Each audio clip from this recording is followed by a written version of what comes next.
I want to bring my panel back in. Shan Wu, CNN legal analyst, defense attorney, and former federal prosecutor. Sung-Min Kim, a CNN political analyst and White House reporter for The Washington Post. And Shimon Prokupecz, CNN crime and justice reporter. Shimon, to you first. Former Nixon White House counsel John Dean told CNN last night that even Nixon would say these requests would go too far. Put this into context for us, this whole idea of a president asking DOJ officials to investigate his political opponents. What is the significance of that? It's hugely significant, Pam, and given the fact that it's just not done, right? Quite simply, no president in the history of the United States should be meddling in any kind of criminal investigation by the Department of Justice. President Obama, there's no evidence to ever suggest that he did something like this. The fact that the president is having meetings and bringing this up in these meetings with now the acting attorney general, with the deputy attorney general, is a huge conflict. And I'm sure there are memos, or at least there should be memos about this. It's highly, highly unethical and should not be done.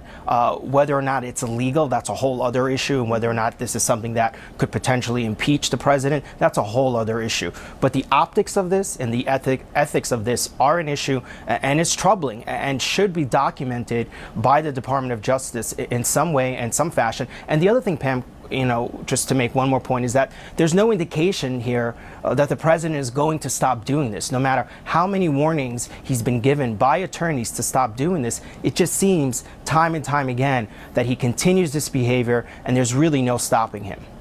And so on that point, Shan, what are the potential legal issues here, and what are the protections, if any, in place to prevent a sitting president from ordering investigations into his political rivals? I mean, of course, DOJ is under the executive branch, but they're supposed to be independent.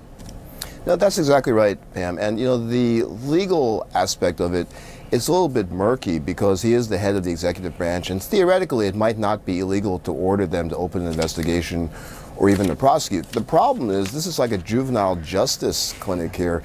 I mean, the president has like this third or fourth grader's view of what it means to be president. The president can do anything.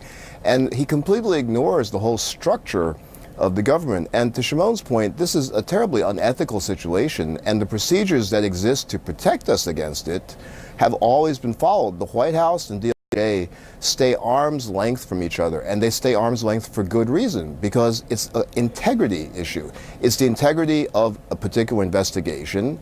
The president's obviously involved in the investigation as a subject, witness, possibly target, so he shouldn't be weighing in on any aspect of other people, other ways to defend himself in the investigation. And then the integrity of the institutions. The reason they stay arm's length is because people will not trust the integrity of a law enforcement investigation if it's obvious that it's being directed with political means, or political ends, rather. All right, Sung-Min, I want to go to you. This was a campaign promise of Donald Trump's. If I win, I am going to instruct my Attorney General to get a special prosecutor to look into your situation, because there has never been so many lies, so much deception. There has never been anything like it, and we're going to have a special prosecutor. It's just awfully good that someone with the temperament of Donald Trump is not in charge of the law in our country. Yeah, because you'd be in jail. All right, so Sung-Min, what is the political impact of this latest revelation? Well, it's clearly, while it's a stunning development, it does fit into the pattern of what the president sees as kind of the role of the Justice Department, that, and this is a point made by a lot of his critics and a lot of observers, that he views the Justice Department as kind of an extension of his own kind of personal legal operation.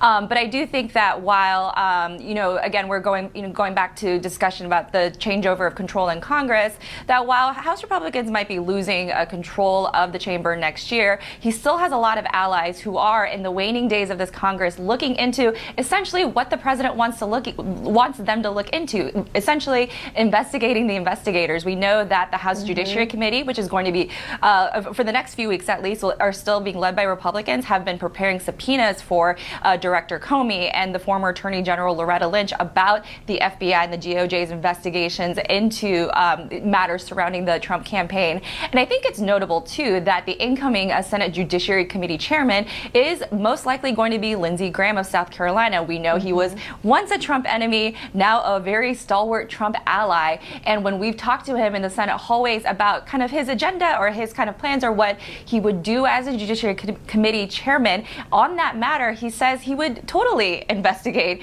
those issues. And Graham has also consistently called for that second special counsel that the president, back then candidate Trump, had referenced 2 years ago. All right. Thank you, everyone, for your important insight, perspective, and reporting. We appreciate it.